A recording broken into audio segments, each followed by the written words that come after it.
Olá pessoal, neste quarto vídeo de resposta ao Bart Ehrman, eu vou tratar de um outro argumento, de um outro aspecto a ser considerado, que é a questão das variantes que existem no texto do Novo Testamento, que já são conhecidas nas Bíblias mais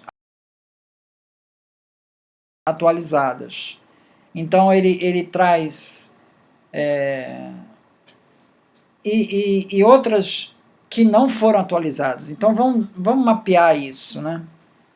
Primeiro, o final de Marcos, o Evangelho de Marcos, os versículos 9 a 20, em que ele vai falar da ressurreição.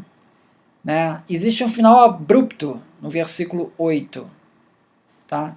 A crítica textual, o comentário aos manuscritos do Novo Testamento, do grupo de que faz parte o Bruce Metzinger, que é o mestre lá do Bart Ehrman, eles concordam que realmente esses versos finais, do 9 ao 20 do Evangelho de Marcos, são acréscimos, tá?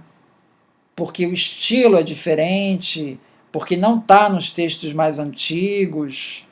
Então, isso a literatura patrística, Eusébio de Cesareia, Jerônimo, eles destacam que os manuscritos gregos não têm esse final longo. Então, tudo isso leva a crer que realmente esse final longo é um acréscimo. E, no entanto, apesar disso, as Bíblias atuais, todas elas têm um acréscimo.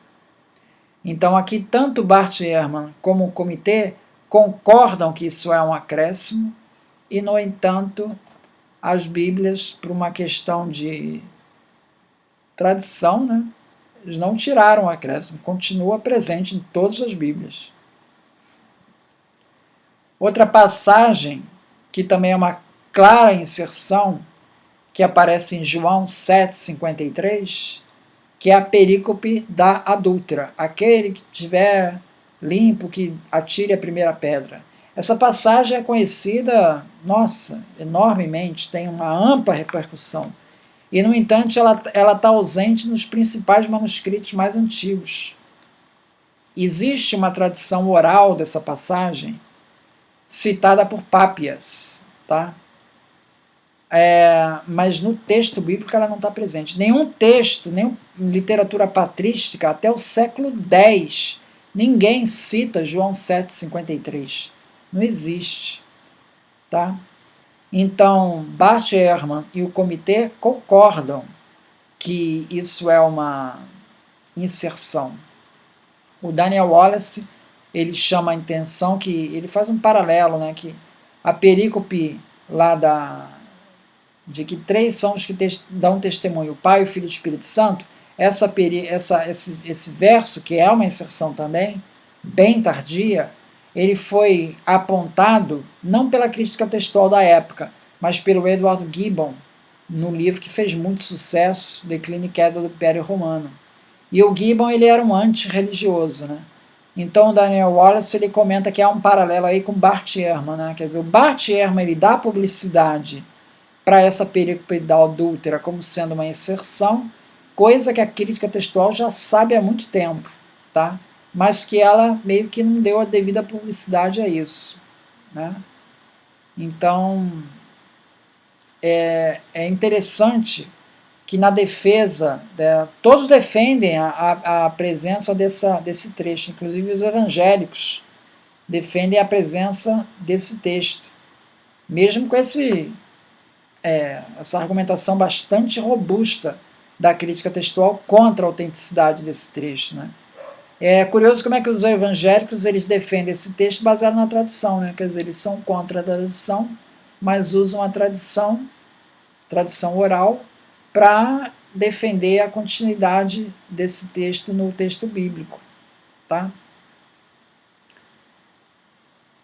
Outra passagem, e aí eu vou destacar essas três passagens, realmente são as mais famosas e acho que tem mais impacto doutrinário, tá? que é a que eu falei aí, é a perícope da adúltera, é o final de Marcos, e é o chamado parênteses joanino, que aparece em 1 João 5, versículo 7, que ele fala assim: há três que conduzem um testemunho nos céus: o Pai, o Verbo e o Espírito. O Verbo seria Jesus, né? Então, Pai, Jesus, Espírito, e esses três são um, tá? Então, esse parêntese joanino, que aparece na carta de João 1, capítulo 5, versículo 7, é uma inserção. Ela não aparece nos manuscritos mais antigos, ela é uma inserção que já Erasmo de Roterdã, lá atrás, já denunciava que os manuscritos mais antigos, eles simplesmente falavam o seguinte: há três que dão testemunho, o Espírito, a água e o sangue, e esses três são um. Não tem nada de Pai, Verbo e Espírito. Então é uma inserção e que faz parte ainda de muitas Bíblias de hoje. Então, nesse sentido, essas três passagens, o Bart Ehrman aponta no livro dele, são muito conhecidos da crítica textual, e o Comitê da Crítica Textual concorda com Bart Ehrman. Agora, existem outras passagens que são apontadas por Bart Ehrman, né? Mas são passagens que, se houve a variação no passado, as Bíblias atuais já corrigiram. Então, Bart Ehrman, ele aponta isso como um exemplo do caos que é, né? No entanto, a crítica textual já resolveu esse problema. Por exemplo, em Marcos 9, 29, quando Jesus expulsa um demônio, ele fala assim: esse tipo de demônio só sai por meio da oração. Copistas posteriores introduziram esse tipo de demônio só sai por oração e jejum. Ele acrescentou esse e jejum. Então a crítica textual já considera que isso realmente é um acréscimo. E a Bíblia de Nova Jerusalém, por exemplo, já não tem esse e jejum. Então veja, já é uma coisa que está corrigida, mas que o Bart Ehrman continua batendo nessa tecla, como se não tivesse corrigido. Quer dizer, ele meio que ignora o trabalho da crítica textual, que nesse caso já foi corrigido. No caso da perícope da adúltera, esses três primeiros casos que eu falei, não. Mas nesse caso já foi corrigido. Então, tem uma passagem, Marcos 1:2, o autor introduz o evangelho dizendo assim como está escrito em Isaías, o profeta: eis que estou enviando um mensageiro diante de vossa face, aplaineis os vossos caminhos. O problema é que essa passagem não está em Isaías, ela está em Êxodo e está em Malaquias. Então, os copistas, reconhecendo a dificuldade, eles mudaram o texto, colocaram assim como está escrito nos profetas. Isso é uma correção do texto. Só que já se sabe que isso foi uma emenda. A Bíblia original, tá?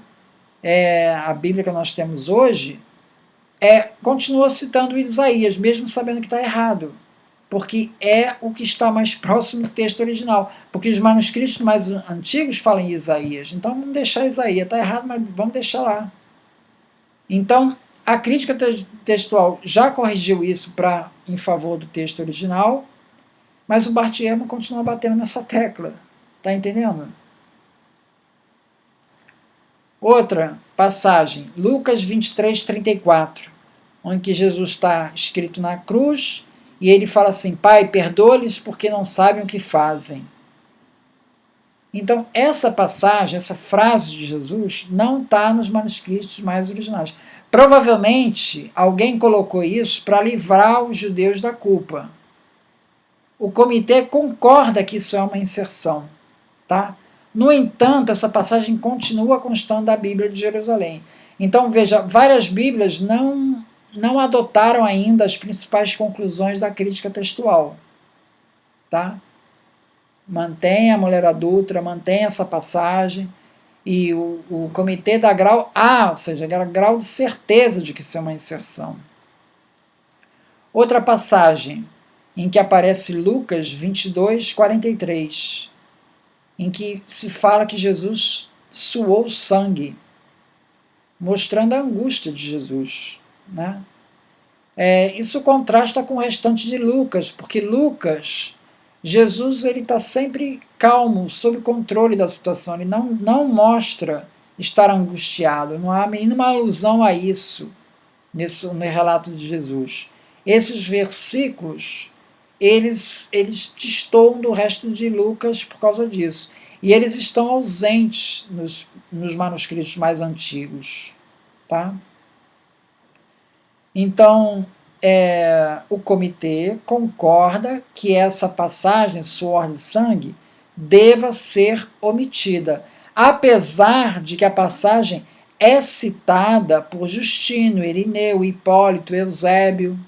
Tá? Então, é um relato da tradição oral, assim como a perícope da mulher adúltera. É um relato da tradição oral, mas que não está no texto bíblico mais antigo. A passagem ainda consta da Bíblia de Jerusalém. Então, é interessante que o Bart Ehrman cita no livro que ele aponta algumas passagens no texto bíblico que são contraditórias entre si. Não é que há variantes, não há variantes, ou pelo menos há pouquíssimas variantes, mas o texto é contraditório. Por exemplo, em Marcos 2,26, Jesus cita que Davi não fez nada disso quando Abiatar era sumo sacerdote. Mas, na verdade, essa época que Jesus está se referindo não era Abiatar o sumo sacerdote, mas era o pai dele, Aimeleque. Tá? Alguns textos depois corrigem, tá? Corrigem isso, mas alguns poucos. A maioria está com erro. E o texto original que a gente tem da Bíblia continua com esse erro. Então você veja, isso depois contra o argumento do Bart Ehrman, porque existe um erro claro ali no texto e ninguém corrigiu. Tá? Outro exemplo, Marcos diz que Jesus foi crucificado um dia depois da ceia de Pascal, Marcos 14:12. João diz que ele morreu um dia antes da ceia Pascal, João 19:14. Lucas indica em seu relato de nascimento que José e Maria regressaram a Nazaré um mês depois de terem ido a Belém, né, em Lucas 2,39. Ao passo que Mateus indica que eles, em vez disso, eles tinham fugido para o Egito. Então, os relatos de nascimento, eles não batem entre si. Tem um livro aqui do O Judeu Marginal, do John P. Mayer, que ele tem um capítulo inteiro só para falar dessas contradições dos relatos de nascimento de Jesus. Entre o texto bíblico, não estamos falando de variantes, não. Estamos falando do texto que é sem variante, ou seja, possivelmente é o texto autêntico e que tem contradições. E, principalmente, aqui é o ponto que eu quero destacar, as contradições não foram mexidas, foram mantidas. Então, esses argumentos de contradições do próprio texto, eles vão contra a tese do Bart Ehrman, porque o erro persistiu em versões posteriores. Outra emenda aqui que também que aparece aqui, na carta aos Romanos, né, em 17:3, Paulo cumprimenta vários cristãos e entre eles se refere a Júnia, que ele chama de eminente entre os apóstolos. Está lá no Romanos 16:7. Bom, alguns intérpretes ficaram tão impressionados com esse trecho que transformaram Júnia em Júnior, em homem, porque não queriam admitir uma mulher eminente entre os apóstolos. Metzinger, ele dá como certo que se trata de Júnia, e no texto da Nova Jerusalém já aparece a mulher, Júnia. Então, novamente, o Bart Ehrman cita um exemplo que já foi corrigido na maioria das versões da Bíblia atual. Então, é isso. Muito obrigado, então.